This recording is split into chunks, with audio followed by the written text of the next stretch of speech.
Hello guys, welcome to my channel finance with समर्थ।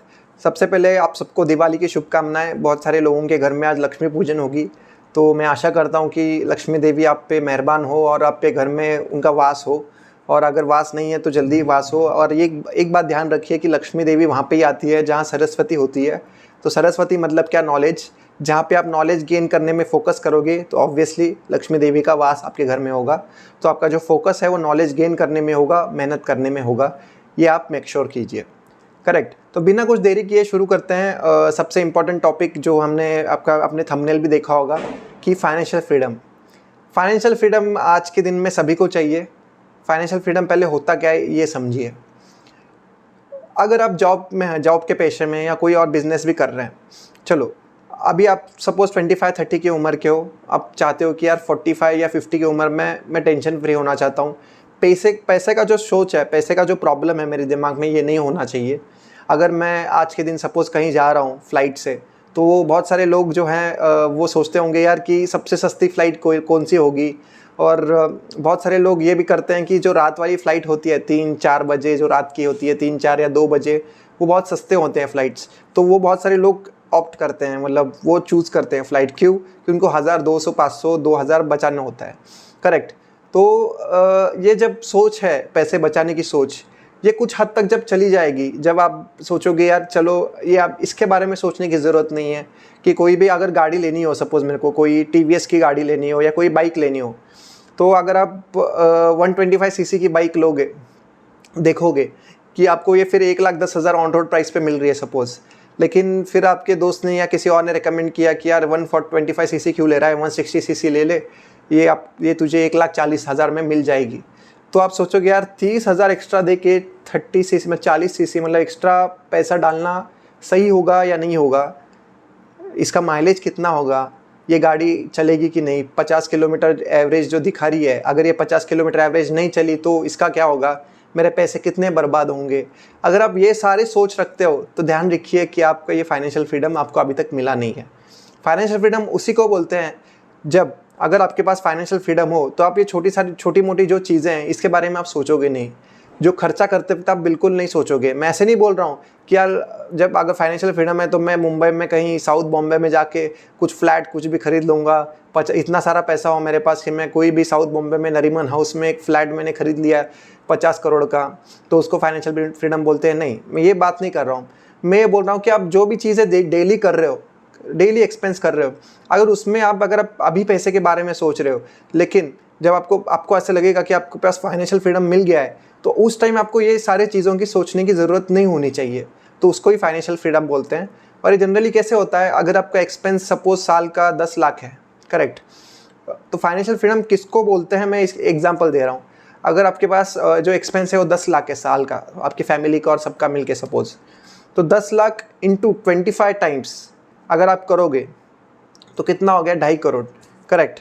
तो 25 साल का अप्रोक्सीमेटली अगर आपके पास एक्सपेंस ऑलरेडी आपके पास कैश में हो, बैंक में हो, तो आप कहीं बोल सकते हो कि आप फाइनेंशियल फ्रीडम हो गए हो। लेकिन to be on safer side, आजकल आप देख रहे हो कि जो मेडिकल हेल्थ इंश्योरेंस जो है बहुत महंगे हो गए हैं प्रीमियम्स, और जो मेडिकल इन्फ्लेशन है बेसिकली वो बहुत ज़्यादा बढ़ गया है, 15-20% से बढ़ गया है। जो अब अगर आपके बच्चे होंगे तो स्कूल का इन्फ्लेशन है, एजुकेशन इन्फ्लेशन, वो भी 10-15-20% से बढ़ गया है। तो to be on a safer side, अगर आपका 10 लाख एक्सपेंस है अभी इस टाइम पे आपके फैमिली का इन अ ईयर, तो आपके पास करीब 40 टाइम्स, 35 to 40 टाइम्स पैसा हो, तो आप बहुत सेफ माने जाओगे, मतलब 4 करोड़ के आसपास। तो अगर आपके आज के टाइम 4 करोड़ पैसा आपके बैंक में पड़ा हुआ है, 4 या 5 करोड़, $500,000 जिसे बोलते हैं, तो आप ऐसे सोच सकते हो कि आप फाइनेंशियल फ्री हो। तो फाइनेंशियल फ्रीडम के लिए करना क्या होगा? अब बहुत लोग तो ख्याली पुलाव पकाते हैं कि यार मेरे को फाइनेंशियल फ्रीडम चाहिए, मेरे को सेव करना है, मेरे को यहाँ ऐसा करना है, वैसा करना है, फलाना फलाना फलाना। बट क्या आपके एक्शंस अलाइन हो रहे हैं? बहुत लोग, अभी मैं देखता हूँ, मेरा एक एग्जांपल देता हूँ मैं, जो मेरे बहुत सारे दोस्त हैं वो सोचते हैं कि यार मैं देश घूमना चाहता हूँ, विदेश घूमना चाहता हूँ 50 की उम्र में। अरे अगर आप आज ही खर्चा इतना कर रहे हो, कैसे आप 50 की उम्र में ये सोच सकते हो कि यार मेरे को वर्ल्ड घूमना है और ये घूमना है? पैसा कहाँ से आएगा उस टाइम? करेक्ट। अगर आप आज ही, मतलब एक एग्जांपल, रियल लाइफ एग्जांपल देता हूँ मैं। मेरा एक दोस्त है जो, मतलब उसने भी एमबीए किया हुआ है, उसके पास 25 लाख का लोन है उस पर, तो उसको अभी वो 6 फिगर्स में कमा रहा है, अराउंड 1,10,000 1,20,000 के आसपास कमा रहा है। तो आज अगर वो कमा रहा है और अभी लोन वो नहीं भर रहा है अभी, क्योंकि मोरेटोरियम चलता है बेसिकली, जिसको पता है एमबीए जब करते हो आप तो 2-3 साल पहले 3 साल के लिए आपको 2 साल एजुकेशन और 1 साल एजुकेशन जॉब के बाद तो आपको इंटरेस्ट रेट भरना नहीं पड़ता जो इंटरेस्ट उस पर आ रहा है। लेकिन फिर जो वो बंदा है जो कमा रहा है 1,10,000, वो बिल्कुल मतलब कुछ भी नहीं कर रहा है। जो वो कमा रहा है 1,10,000 उस पर वो ना सेव कर रहा है, ना म्यूचुअल फंड्स कर रहा है, ना लोन भर रहा है, या कुछ नहीं कर रहा है। बस हर वीकेंड आता है, गोवा जाता है या कहीं उडुपी जाता है या कहीं मतलब कोई बीच पे जाता है, बस मज़े कर रहा है। तो अगर इतना शॉर्ट टर्म आप सोचोगे तो, और उसको आप उससे बैक करोगे, यार लाइफ तो एक बार मिलती है, चलो मज़े करते हैं, लाइफ तो एक बार होती है, क्या पैसा लेके क्या करना है, ये सारी चीज़ें बोलने के लिए ठीक है, बट प्रैक्टिकली ये जो है पॉसिबल नहीं है। ऑब्वियसली आपके सोच पे डिपेंड है, बट आज की इस डायनामिक जॉब लाइफ में आपको ये नहीं पता कि आपकी जॉब आज रहेगी या कल रहेगी या परसों रहेगी। तो ऐसे जॉब लाइफ में अगर आपके पास सफिशेंट पैसा नहीं हो तो it is very difficult to survive. एक मिनट है। It is very difficult to survive. एक एग्जांपल मैं देता हूँ। चलो आप एक कंपनी लीजिए, कोई भी टीसीएस लीजिए। अभी टीसीएस इतना सारा कैश कमाता है, करेक्ट, हर क्वार्टर में अराउंड 8-10 हज़ार करोड़ का कैश होता है उन पे, जो वो डिविडेंड में बांटता है। तो गाली तो आप सब देते हो यार कि ये टीसीएस क्या कर रहा है, इतना पैसा कमा रहा है, ये पैसा इन्वेस्ट क्यों नहीं करता, अगर ये इन्वेस्ट करता तो और आगे तेज़ बढ़ता। तो आप उस कंपनी में इन्वेस्ट नहीं करोगे, करेक्ट। तो वही अपने लाइफ में आप क्यों नहीं अप्लाई कर रहे। एग्जाम्पल, आप पैसा कमा रहे हो, आपको जॉब में सैलरी मिल रही है या बिजनेस में बिजनेस इनकम है, तो वो जो इनकम है उस इनकम का कुछ कंपोनेंट आप सेव करके या किसी में इन्वेस्ट करके आप क्यों नहीं बढ़ाते पैसा। तो अगर टीसीएस कुछ काम का नहीं है, उसका फ्यूचर डार्क दिख रहा है आपको, तो आपका भी फ्यूचर आपको डार्क दिखना चाहिए, करेक्ट। मैं करेक्ट एग्जांपल दे रहा हूँ और बहुत सारे लोग इससे मतलब एग्री भी करेंगे और बहुत सारे लोग एग्री ना भी करें। तो जो एग्री नहीं कर रहे, प्लीज़ आपका क्वेश्चंस डालें कि आप क्यों एग्री नहीं कर रहे हो, तो let's have a discussion on this. तो ये चीज़ है। और बहुत सारे लोग सेक्रीफाइस जो है ये करना नहीं चाहते, बस अमीर बनना चाहते हैं, बट सेक्रीफाइस जो है वो बहुत कम लोग करते हैं। और जो करते हैं, जो करके पैसा बचाते हैं सेक्रीफाइस, वो करेक्ट अच्छी जगह पे डालते नहीं हैं। और एक एग्जांपल देता हूँ मैं। जो मेरे कंपनी में एक कलीग हैं, तो वो पेशे से सीए है, चार्टर्ड अकाउंटेंट है। तो एक, मैं बुरा मत मानना जो भी सीए अगर देख रहा है कोई, तो सबसे फाइनेंशियल इलिटरेट में जिसे मानता हूँ तो वो है सीए लोग, चार्टर्ड अकाउंटेंट्स। क्यों फाइनेंशियल इलिटरेट बोल रहा हूँ मैं ये नहीं बोल रहा कि अकाउंटिंग का लैंग्वेज है, उसमें तो वो बाप होते हैं, करेक्ट, उसमें बहुत होशियार होते हैं वो लोग। बट जो फाइनेंशियल लिटरेसी है, फाइनेंशियल लिटरेसी मतलब क्या, आपको अपना पैसा कहाँ सेव करना है, कैसे ग्रो करना है, ये बहुत कम लोगों को पता होता है। और सीए लोग तो मेरे को लगता था पहले कि यार सीए है तो इसको सब इतना ज्ञान होगा, इस सब का कहाँ इन्वेस्ट करना चाहिए वगैरह वगैरह, लेकिन I was wrong in this. तो एक एग्जांपल दे रहा था मैं कि मेरे एक कलीग हैं जो मतलब थोड़े सीनियर है मेरे से, 6-7 साल बड़े हैं, उनका एक्सपीरियंस भी 6-7 साल से ज़्यादा है मेरे से। तो वो उनको मैं पूछ रहा था, ऐसे ही डिस्कस हो रहा था कि आप इन्वेस्ट कहाँ करते हो, क्या चल रहा है आपका। तो मेरे को बता रहे थे कि यार मैं और पूरे शान से बता रहे थे कि यार मेरे फैमिली में मैंने दिखाया कि मैं म्यूचुअल फंड कैसे होता है, उसमें आप क्यों नहीं इन्वेस्ट करते। तो उन्होंने उनके फैमिली को एग्जांपल दिया था। तो मेरे को लगा वाह क्या बात है यार। तो मैंने पूछा आप कितना इन्वेस्ट करते हो, तो उन्होंने बताया 2,000 रुपये। अब बताइए अभी 2,000 रुपये में क्या होगा। बस आपको मतलब वो बस बॉक्स टिक करना है कि भाई मैंने इन्वेस्ट किया म्यूचुअल फंड में, और बस बैठे रहना है कि यार 15, 20, 30, 40 साल के बाद ये कुछ करोड़ रुपए हो जाएंगे। अरे आप जिंदा नहीं रहोगे 40 साल, इतना मत आप एज्यूम करो कि आप जिंदा रहोगे। कि 2,000 आप इन्वेस्ट करोगे तो एक साइजेबल अमाउंट ही नहीं है, तो कैसे ग्रो होगा। तो इसको आप बोलो फाइनेंशियल लिटरेट कैसे बोलोगे। और ऊपर से शान से बोल रहे हैं कि यार मैं घर वालों को समझाऊं कि 2,000 अभी इन्वेस्ट, और ऐसे भी नहीं कि 2,000 बहुत पहले से करने हैं, 2,000 अभी इन्वेस्ट करना शुरू किया उन्होंने, जबकि उनको जॉब, उनका टोटल एक्सपीरियंस है अराउंड 8-9 साल का एक्सपीरियंस है। तो अब जानिए कि क्या चल रहा है। अगर मेरे केस में मैं बात करूँ आपसे, तो मैं ऐसे नहीं था कि जब जॉब लगा तो मैंने SIP शुरू किया था, नहीं, मैंने SIP 2019 में किया था, जब मैं 2nd या 3rd ईयर ऑफ मेरे इंजीनियरिंग में था। तो इसमें कुछ मैं ये नहीं बोल रहा हूँ कि मैं बहुत होशियार हूँ वगैरह, बट जो बेसिक अंडरस्टैंडिंग होती है। वॉरेन बफेट आज क्यों इतने बड़े बने आप बताओ। वो इसलिए बड़े नहीं बने कि वो बहुत मतलब उन्होंने बहुत अच्छा इंटरेस्ट कमाया, कंपाउंड जो इनका कंपाउंडेड ग्रोथ था बहुत मतलब 40-50% हर साल उन्होंने पैसा डबल किया, ऐसे नहीं। उन्होंने उनका जो कंपाउंड कैगर है, कंपाउंड इंटरेस्ट बोलते हैं, जो कंपाउंड एनुअल ग्रोथ रेट है उनका, that is around 19%, 18 to 19%। But जो ईयर्स है, number of years, that is around 65 to 70 years. उससे ज़्यादा ये अराउंड 70-80 ईयर्स हो गया अभी, क्योंकि उन्होंने चालू किया था 10 साल की उम्र में, अभी वो 95 के हैं। तो 80 to 90 ईयर्स उनका कंपाउंडिंग पीरियड है, इसलिए वो आज जो है 100-200 बिलियन डॉलर्स उनकी संपत्ति है, जो उनका वेल्थ है। तो याद रखिए, वेल्थ अगर बनानी हो तो दो चीज़ें बहुत इंपॉर्टेंट है। First is your compounded growth rate, जो आपके हाथ में नहीं है, करेक्ट। सेकंड जो इंपॉर्टेंट चीज़ है, एन, नंबर ऑफ ईयर्स। अगर आपको कंपाउंड CAGR का फॉर्मूला पता है, so that is your 1 plus interest R bracket N, correct. अगर पता नहीं हो तो आप देख सकते हो, P into principal into 1 plus R raise to N। तो R तो आपके हाथ में नहीं है, रेट कितना आपको वो रिटर्न मिलेगा मार्केट से, बट आपके हाथ में क्या है, N, that is number period. तो कितने पीरियड तक आप इन्वेस्ट करते हो वो आपके हाथ में है, करेक्ट। तो वो बहुत इंपॉर्टेंट है। और एक सबसे इंपॉर्टेंट चीज़ जो आपके हाथ में है वो P मतलब principal, P into 1 plus R raise to N। इसका फॉर्मूला आप देखिए, आपको अगर पता नहीं हो तो।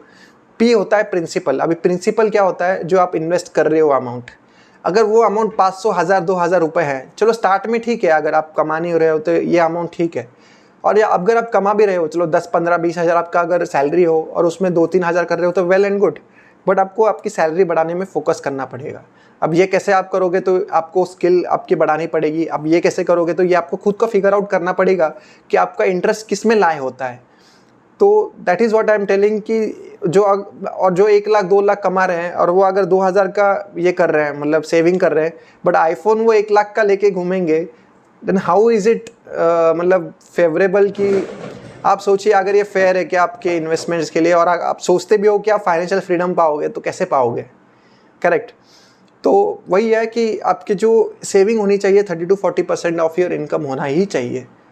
बाकी जो पैसा बचा है उसमें आपकी EMI आ गया या जो भी है, हाउस लोन या जो भी है, वो सब उसमें 60 to 70% बोल लीजिए उसमें आना चाहिए, और बचा हुआ 30 to 40% आपका सेविंग में जाना ही चाहिए।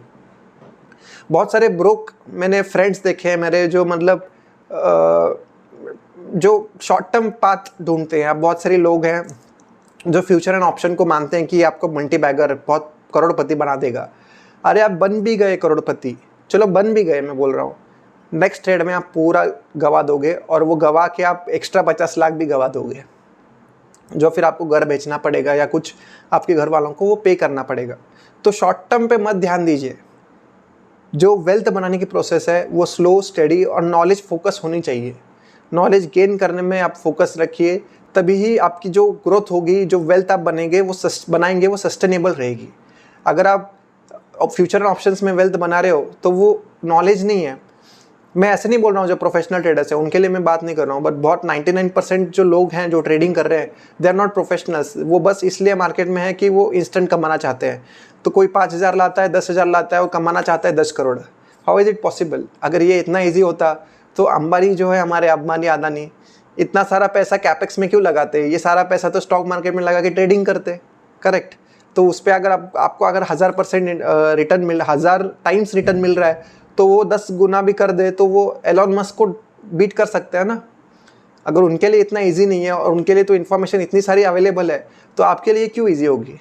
समझिए इस बात को।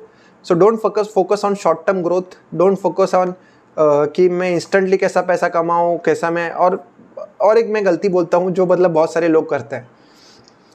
एक सेकंड एग्जांपल देता हूँ। मैंने एक जो फ्रेंड ही है, वो थोड़े एक्सपीरियंस्ड है। तो वो 37 टू बी अप्रॉक्सीमेटली 37 उम्र के हैं। वो जॉब करते आ रहे हैं, अराउंड 15 ईयर्स का उनको एक्सपीरियंस है जॉब का। तो उनसे मेरी डिस्कशन होती है और जनरली वो मेरे से मतलब सजेशंस लेते हैं और कंसल्टेशन लेते हैं बेसिकली। और मैं कोई सेबी रजिस्टर्ड नहीं हूँ, मैं ऐसे कोई डायरेक्ट उनको स्टॉक नहीं बताता, बट आई स्टिल रिकमेंड कि what he has to do. तो वो पूछते हैं कि समर्थ, मेरे को मतलब मेरे पापा को कहीं 1 साल के बाद अमरनाथ और वो सब यात्रा करना है, तो मेरे पास ये 2-3 लाख रुपए हैं, तो इसका मैं क्या करूँ? बहुत सारे लोगों को पता भी होगा इसका आंसर कि उनको ये इन्वेस्ट कहाँ करना चाहिए, उनको ये आर्बिट्राज फंड या लिक्विड फंड में डालना चाहिए, करेक्ट। ये एक चीज़ थी। दूसरी चीज़ है वो SIP उनके देखे मैंने, जो उन्होंने म्यूचुअल फंड्स अराउंड 20-22,000 का वो SIP चलता है उनका, तो उनमें जो फंड्स थे वो देखा मैंने, सबसे जो गलत वाला फंड था वो डिफेंस का फंड था। अरे यार आप देखिए, जब भी कोई एक सेक्टर बूम में होता है तभी ही उसका फंड लॉन्च होता है, और जब उसका फंड लॉन्च होता है तभी उसका ऑल टाइम हाई होता है, ये ध्यान में रखिए। तो उन्होंने ये फंड में इन्वेस्ट करना शुरू किया जब जो डिफेंस सेक्टर था वो ऑल टाइम हाई पे था। जो PSU सेक्टर था, PSU वाला भी एक फंड था उनके पास, वो भी ऑल टाइम हाई पे था। POC में आते हैं आपके रेलटेल और जो भी है IRCTC वाले, जो मतलब RVNL, RFC, ये सारे जो PSU कंपनीज है, ये सारे REC, तो ये सारे आप स्टॉक्स अगर अभी देखोगे तो ये ऑल टाइम हाई से 50-60% डाउन है। तो उनका पोर्टफोलियो भी उतना, जो उनका म्यूचुअल फंड है 30-40% से डाउन है। तो वही है बोल रहा हूँ मैं कि यार आपको थीमेटिक में इन्वेस्ट नहीं करना, आपको अगर नॉलेज हो थीमेटिक का तो ही ठीक है, क्योंकि ये साइक्लिकल प्रोसेस होता है। जब गवर्नमेंट एक्सपेंडिचर करती है तभी ये सारे स्टॉक्स बढ़ते हैं। अभी क्या हो रहा है, गवर्नमेंट एक्सपेंडिचर कर नहीं रही, गवर्नमेंट का एक्सपेंडिचर जो है वो बहुत कम हो गया है, और जो प्राइवेट कैपेक्स है वो थोड़ा थोड़ा बढ़ रहा है। जो गवर्नमेंट ने कंजम्पशन को बूस्ट दिया है, जैसे GST रेट कट्स है और जैसे इनकम टैक्स कट्स है, उसके वजह से इकोनॉमी ड्राइव हो रही है। अभी जो गवर्नमेंट का एक्सपेंडिचर है वो हेल्प नहीं कर रही ज़्यादा इकोनॉमी को ड्राइव करने में। तो ये चीज़ याद रखिए कि ये एक इंडस्ट्रियल साइकिल होती है और आपको उस हिसाब से ही स्टॉक लेने पड़ेंगे। अगर आप कभी भी घुसोगे और कभी भी निकलोगे तो आपका जो इनका हाल हो गया वही हो गया था। तो मैंने फिर इनको बताया कि यार ये फंड स्टॉप करो जो आप कर रहे हो, डिफेंस और इसमें जो इन्वेस्ट कर रहे हो रुक जाओ, ये विड्रॉ कर लो और take some flexi cap, multi cap funds, जो मतलब थ्रू आउट द सेक्टर करते हैं invest. They don't invest specifically in defence और IT और एक्सेट्रा। और इनके पास गोल्ड फंड भी नहीं था, तो मैंने गोल्ड भी इनको सजेस्ट किया कि 5% ऑफ द पोर्टफोलियो आप गोल्ड रख सकते हो। और तो वो अभी वो ठीक है, अभी अच्छा कर रहे हैं, अभी धीरे धीरे उन्होंने सीख लिया है कि क्या करना चाहिए। और उनके उम्र के लिए ज़्यादा स्मॉल कैप में या रिस्की फंड में जाना is not good, mid cap तक उनको रिस्ट्रिक्ट कर दिया है। So that is what you should also follow. और आपके कुछ डाउट्स है तो you can put it down, मैं I will be more than happy to answer that. तो ये था मतलब फाइनेंशियल फ्रीडम के बारे में यार, कि ध्यान रखिए फाइनेंशियल फ्रीडम बस बोल के नहीं होता, क्योंकि लोगों को सेक्रीफाइस करना नहीं है। आप अगर एक एग्जांपल ले लो, आप अगर आईफोन यूज़ कर रहे हो EMI पे तो आप फाइनेंशियल फ्रीडम के लायक नहीं हो। ये सीधा सीधा बोल रहा हूँ, ये कंट्रोवर्शियल लगेगा आपको, बट अगर आपका आईफोन बाय कर रहे हो आप, या कोई भी फ़ोन बाय कर रहे हो जो 1 लाख तक है, 70,000 तक है, और वो अगर EMI पे चल रहा है, तो आई एम सॉरी, आपको फाइनेंशियल फ्रीडम मिल नहीं पाएगा। अगर आपकी कार, आपका अगर सैलरी 10 लाख है सपोज, और आपकी कार 30-40 लाख की है, तो आई एम सॉरी, आपको फाइनेंशियल फ्रीडम नहीं मिलेगा। अगर आपकी सैलरी 10 लाख है और आपकी कार 6-7 लाख की है, तभी भी मुश्किल है, बट फाइनेंशियल फ्रीडम में बस सोच की बात कर रहा हूँ कि अगर आपकी सैलरी 10 लाख है तो आप सोचो 6-7 लाख की कार सोचो। बट अगर आपकी सैलरी 10 लाख है और 50 लाख की, 40 लाख की कार, 30 लाख की थार ले ली है, क्या फ़ायदा है उसका 25 लाख की थार का? करेक्ट। सैलरी पे बढ़ाने पे ध्यान दो ना यार। आप 25 लाख का लोन, 25 लाख पे चलो 3-4 लाख पे कर दियो, 20 लाख का लोन ले लियो, तो यार आपका लोन भरते भरते ही पूरा सैलरी चला जाएगा। तो फाइनेंशियल फ्रीडम कहाँ गया? वो आपके एक थार में बैठ के चला गया फाइनेंशियल फ्रीडम। तो वही है, फाइनेंशियल फ्रीडम बस बोलना इज़ नॉट इम्पॉर्टेंट, आपके एक्शंस भी अलाइन होने चाहिए। और आपकी सैलरी बढ़ाने पे फोकस करो, और सैलरी के साथ साथ आपका इन्वेस्टमेंट भी जो है वो 30-40% आपका टोटल सैलरी का होना चाहिए। 30-40%, करेक्ट। वैसे तो 50-60% होना चाहिए। अगर आपकी सैलरी बहुत अच्छी है, 1.5-2 लाख है, अगर आपकी सैलरी 60-70,000 तक है, तो 30-40% शुड बी इनफ। और try to focus to increase the salary, correct. So this was the one point. अभी बहुत सारे इंटरव्यूज़ देख रहा था मैं कि यार जो दिवाली आ रही है, तो दिवाली में बहुत सारे लोग रिकमेंडेशन कर रहे हैं कि ये स्टॉक बाय करो, वो करो। बैंकिंग सेक्टर में बहुत फोकस दिख रहा है लोगों का। लोग बोल रहे हैं कि जो अभी बुल रन आएगा तो उसमें बैंकिंग जो है, फाइनेंशियल इंस्टीट्यूशंस, वो सॉरी शायद फटाके की आवाज़ आ रही है, तो आपको शायद आवाज़ आया होगा अभी, sorry for the disturbance. But क्या कर सकते हैं, पोल्यूशन तो करेंगे ही लोग, उससे कुछ मेरा ये नहीं है। चलो यहाँ तो मैं जहाँ रहता हूँ इतना कुछ इशू नहीं है, बट दिल्ली में मैंने सुना कि यार बहुत पोल्यूशन है, और सुप्रीम कोर्ट ने तो जो बैन था फायर क्रैकर्स पे वो लिफ्ट किया, और फिर धुआं ही धुआं चल रहा है वहाँ पे। प्रॉमिस किया गया था कि यार ये नहीं होगा, धुआं, गैस चैम्बर नहीं बनेगा Delhi, but government comes government goes, but problems remain. That is the case. तो चलो गवर्नमेंट की बात छोड़ते हैं, फिर नहीं तो मैं शुरू हो जाऊँगा फिर से। तो हाँ, कहाँ थे अपन? हाँ, बैंकिंग सेक्टर पे बात चल रही थी कि बैंकिंग ऐसे बोल रहे हैं कि financial institutions will be leading this bull market, जो अभी आने वाला है। ऐसे बोल रहे हैं कि आने वाला है 1-2 साल में, और बहुत सारे लोग टारगेट भी दे रहे हैं कि निफ्टी विल रीच 30,000। तो देखते हैं क्या होगा, बट ऐसा लग रहा है कि धीरे धीरे एफआई बाइंग्स आ रही है, तो मार्केट जो है धीरे धीरे बुल मार्केट के रेंज में जा रहा है। अब आप याद रखिए, अब टिपिकल टेंडेंसी देखिए लोगों की क्या होगा। लोग अभी मार्केट में घुसेंगे जब मार्केट 22,000, 23,000, 24,000 था, तब कोई नहीं आया, सब घर पे बैठे थे, पैसा अपने बैंक में रखे थे और सोच रहे थे अभी क्यों इन्वेस्ट करो। अब जब मार्केट 26,000 फिर से चला जाएगा, अभी लोग आ जाएंगे, ऑल टाइम हाई पे फिर से रुक जाएंगे, और जिन्होंने 22,000 पे बाय किया था वो अभी सेल करेंगे। So this is the case. तो वही है कि हाँ, और बैंक को क्यों इतना बोल रहे हैं कि लोग अच्छा करेंगे, क्योंकि बैंक्स के वैल्यूएशन कम है, जैसे मैंने ऑलरेडी बोला। और अगर वैल्यूएशंस कम है और ऐसे प्रोस्पेक्ट्स है कि ग्रोथ बढ़ेगा बैंक का, क्योंकि क्रेडिट फ्लो जो है मतलब वो बढ़ने वाला है। ऐसे क्यों बोल रहे हैं, क्योंकि जीएसटी रेट कट्स आए हैं, इनकम टैक्स के जो कट्स हैं, जो 12 लाख तक कमाते हैं उनके लिए ज़ीरो इनकम टैक्स हो गया, और जो जीएसटी भी है वो लगभग उनका बहुत कट हो गया है। तो लगभग वो दुबई जैसा फील हो रहा होगा उनको कि no tax on them. But जो 20 लाख 15, 20, 25 लाख कमा रहे हैं उनके लिए तो अभी भी है, उनके लिए ज़्यादा फ़ायदा नहीं है वैसे, बट तभी भी फ़ायदा है। तो इसकी वजह से क्या होता है, जब भी पैसा बचेगा इतना, तो लोग, अभी इन्होंने गेमिंग को भी बैन किया है, ऑनलाइन गेमिंग वगैरह जो पैसे लगाते हैं, और जो फ्यूचर्स एंड ऑप्शंस है उसको भी इन्होंने थोड़ा बैन किया, बैन नहीं बोल सकते बट रेस्ट्रिक्ट किया हुआ है, लिमिट्स लगाए हुआ है। तो इसकी वजह से क्या हो रहा है, जो ये पैसा है वो डायरेक्ट कंजम्पशन में जा रहा है। लोग डायरेक्ट ऑटोमोबाइल बाय कर रहे हैं, या बूट्स शूज़ बाय कर रहे हैं, कपड़ा बाय कर रहे हैं, खाना बाय कर रहे हैं, रेस्टोरेंट जा रहे हैं, होटल जा रहे हैं, घूमने जा रहे हैं, टूरिज्म कर रहे हैं। तो इसकी वजह से क्या हो रहा है, इकोनॉमी को बूस्ट मिलने वाली है। और जब लोग ऐसा करेंगे तो कैपेक्स जो है, प्राइवेट कैपेक्स या जो भी है, मतलब सपोज फॉर एग्जांपल अगर मेरे पास एक्स्ट्रा पैसा बचा है तो मैं घर बनाने के लिए सोचूंगा, करेक्ट। अगर मैं पहले 1 लाख कमाता था सपोज, अब 1 लाख में से मैं 10,000, 20,000 अगर टैक्स दे रहा था, बट अभी वो ज़ीरो हो गया है। तो मैं क्या करूँगा, मैं होम लोन ले लूँगा और आई विल मतलब मैं इन्वेस्ट करूँगा पैसा अपने घर में। हालांकि मैं इसके खिलाफ हूँ, बट जनरल टेंडेंसी बोल रहा हूँ लोगों की। तो उसके वजह से क्या होता है, जो डिमांड है रेसिडेंशियल्स के, और जो मतलब प्लॉट्स है या जो भी है, उसका डिमांड बढ़ेगा, और डिमांड बढ़ने के बाद बैंक्स लेंड करेंगी, और बैंक्स जब लेंड करेगी तो इकोनॉमी को बूस्ट मिलेगा, और इकोनॉमी को जो बूस्ट मिलेगा तो जीडीपी ग्रो होगा, और जीडीपी ग्रो होगा, नॉमिनल जीडीपी भी ग्रो होगा। नॉमिनल जीडीपी जब ग्रो होगा तो आपका स्टॉक मार्केट ग्रो होगा। सो ये पूरा साइकिल है ऐसा, और ऐसा माना जा रहा है कि बैंक्स विल लीड दिस। और अभी फ़िलहाल तो बैंक्स के रिजल्ट इतने अच्छे नहीं आए, क्योंकि जो निम्न है नेट इंटरेस्ट मार्जिन, आपको शायद पता होगा, या नहीं पता हो तो मैं बोलता हूँ शॉर्ट में।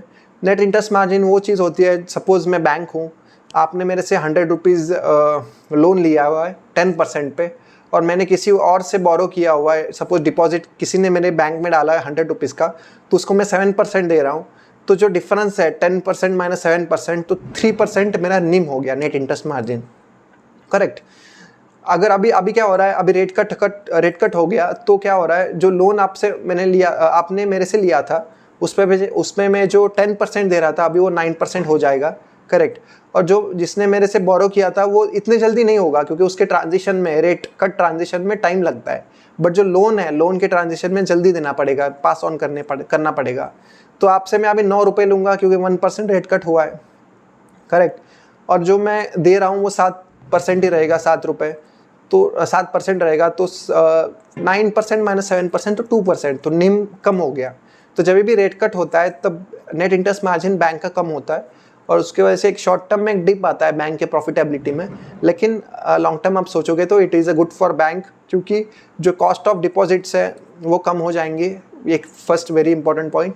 सेकंड है कॉस्ट ऑफ डेट वो कम होगा। और एक क्या होता है, जब रेट कट आता है तो डिपॉजिट्स भी बढ़ जाते हैं बैंक में, और जब डिपॉजिट्स बढ़ते हैं तो फिर से लैंड भी ज़्यादा करेगी बैंक, क्योंकि लोन्स एंड एडवांसेस उतने ही बढ़ जाते हैं और ग्रोथ होगी बैंक की।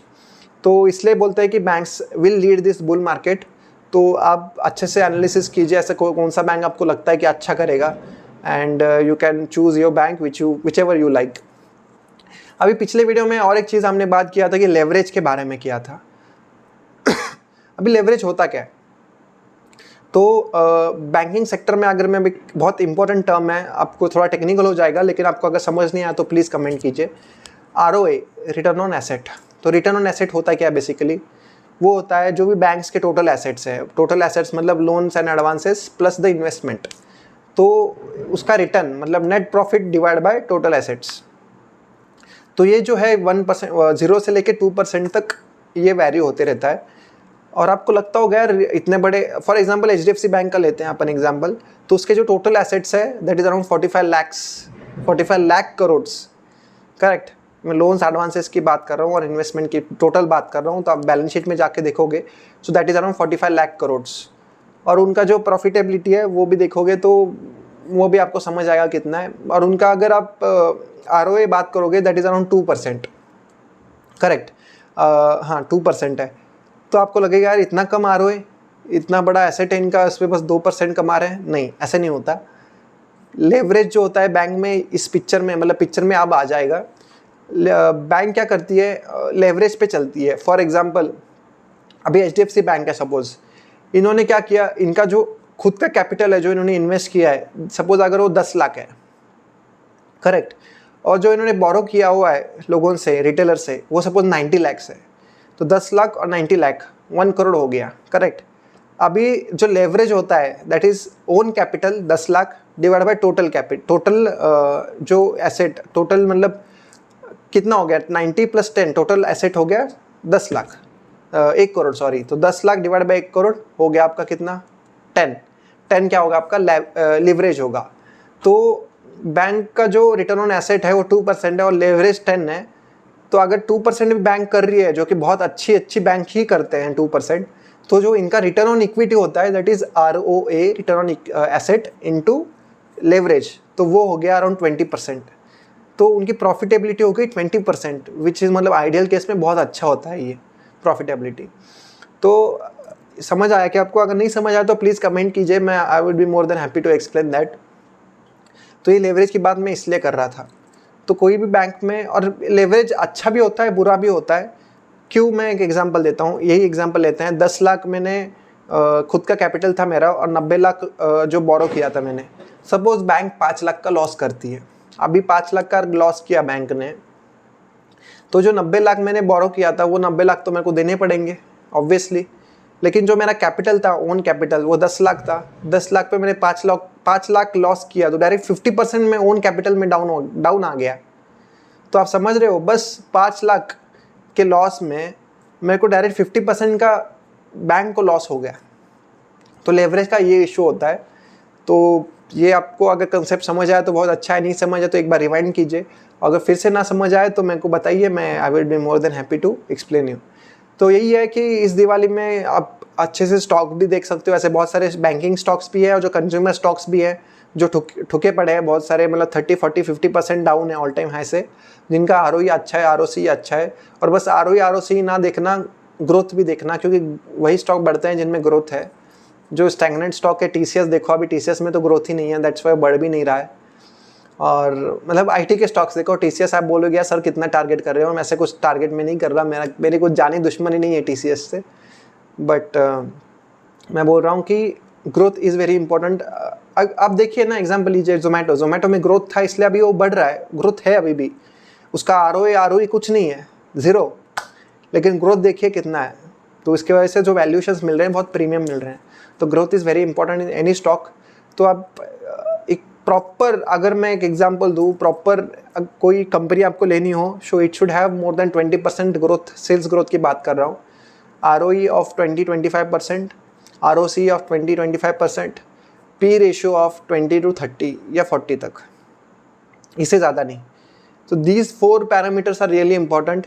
और इससे बस ये पैरामीटर्स मत देखना, आपको ऐसे स्टॉक मिल भी जाएंगे। इंडस्ट्री ग्रोथ भी देखना, industry growth is also very important. अगर इंडस्ट्री आपकी ग्रो ही नहीं हो रही है, how this stock will grow? बस आप मार्केट दिस मतलब सस्टेनेबल नहीं रहेगा ये ग्रोथ। तो इंडस्ट्री भी उतने से 10-15% ग्रो होनी चाहिए, फिर ही बोल सकते हैं कि this the growth is sustainable. और एक इंपॉर्टेंट चीज़ है, इंडस्ट्री कौन सी है वो भी इंपॉर्टेंट है। अगर कोल इंडस्ट्री हो, ऑयल इंडस्ट्री हो, तो the prospects are not good, क्योंकि वही है, जो ऑयल है तो कम CO2 एमिट होता है वगैरह वगैरह जो भी है ग्लोबल वार्मिंग का। तो ये बहुत मतलब सिन हो गया, सिन गुड्स जिसे बोलते हैं ना। तो वो इंडस्ट्री में इन्वेस्ट करके you will at some time इनको वैल्यूएशन ज़्यादा मिलता नहीं है। और पैसा दो चीज़ों से बनता है, एक प्रीमियम वैल्यूएशन से, मतलब क्या, पी जो है पी एक्सपांशन से मिलता है, प्राइस टू अर्निंग एक्सपांशन से। दूसरा पैसा मिलता है ग्रोथ से, कि ग्रोथ ड्रिवन अगर रैली हो। तो इसके आप एग्जांपल देखोगे, जोमेटो का एग्जांपल देखोगे तो पी एक्सपांशन भी हो गया उसमें और ग्रोथ भी है, करेक्ट। और अगर बहुत सारे दूसरे अभी ट्रेंड भी देखोगे तो ग्रोथ भी है, ग्रोथ भी था ऐसे बोल सकते हो, और पी का एक्सपांशन भी हो गया, करेक्ट। तो ऐसे बहुत सारे आपको स्टॉक भी मिलेंगे जो ग्रोथ उतने नहीं थे, ग्रोथ सेम ही था, बट पी एक्सपांड हो गया। तो ऐसे अभी स्टॉक हैं बहुत सारे मार्केट में। आपको अगर कोई ऐसा स्टॉक, मेरे को तो पता है, बट अगर आपको कोई लगता है कि ऐसा स्टॉक है जो मतलब पी एक्सपांशन हो गया बट ग्रोथ सेम ही है, तो प्लीज़ कमेंट कीजिए। I will be more than happy to discuss that also. So I hope कि ये जो वीडियो आपको आपकी इसमें वैल्यू ऐड किया होगा। आपको 2-3 इंपॉर्टेंट जो टेक अवेज है इस वीडियो में, वो है फाइनेंशियल फ्रीडम किसको मिलता है। ये हार्ड एंड फास्ट रूल नहीं है, बट एक पिक्चर दिया मैंने कि यार बस फाइनेंशियल फ्रीडम सोचने से नहीं होता, फाइनेंशियल फ्रीडम एक्शन से भी होता है। तो एक्शन करना बहुत इंपॉर्टेंट है। अगर सेक्रीफाइसेस नहीं करोगे तो फाइनेंशियल फ्रीडम तो मतलब मुश्किल लग रहा है। ये फर्स्ट चीज़ है। सेकेंड चीज़ है, मैंने इंडियन मार्केट के बारे में बात किया, जहाँ पे बुल मार्केट आ सकता है, बुल मार्केट के प्रोस्पेक्ट्स दिख सकते हैं और दिख रहे हैं धीरे धीरे। और इसमें शायद जो मार्केट लीडर होगा वो आपका कंज्यूमर सेक्टर होगा और बैंकिंग सेक्टर होगा, ऐसा लग रहा है। तो ये दो टेक अवेज थे। आपको मैंने बैंकिंग के बारे में भी समझा, आरओए क्या होता है, लेवरेज क्या होता है, और मतलब टेक्निकल भी थोड़े गए अपन। लेकिन आपको अगर समझ नहीं आया तो please comment, I will be more than happy to take you. चलो फिर ठीक है, ऑलमोस्ट 30-32 मिनट्स का वीडियो हो गया। हैप्पी दिवाली टू एवरीवन, और please take care of yourself. पटाखे फोड़ते समय जानवरों का ध्यान रखिए। मैं फिर से बोल रहा हूँ, क्योंकि जानवर भी बहुत इंपॉर्टेंट होते हैं, उनको ग्रांटेड लेना नहीं चाहिए। तो उनका भी ध्यान रखिए, खुद का भी ध्यान रखिए, किसी को इससे हानि ना हो, ऐसा रिस्पॉन्सिबल वे में प्लीज़ पटाखे फोड़िए। बाकी take care, bye bye, happy Diwali once again, and please like and share and subscribe. Thank you.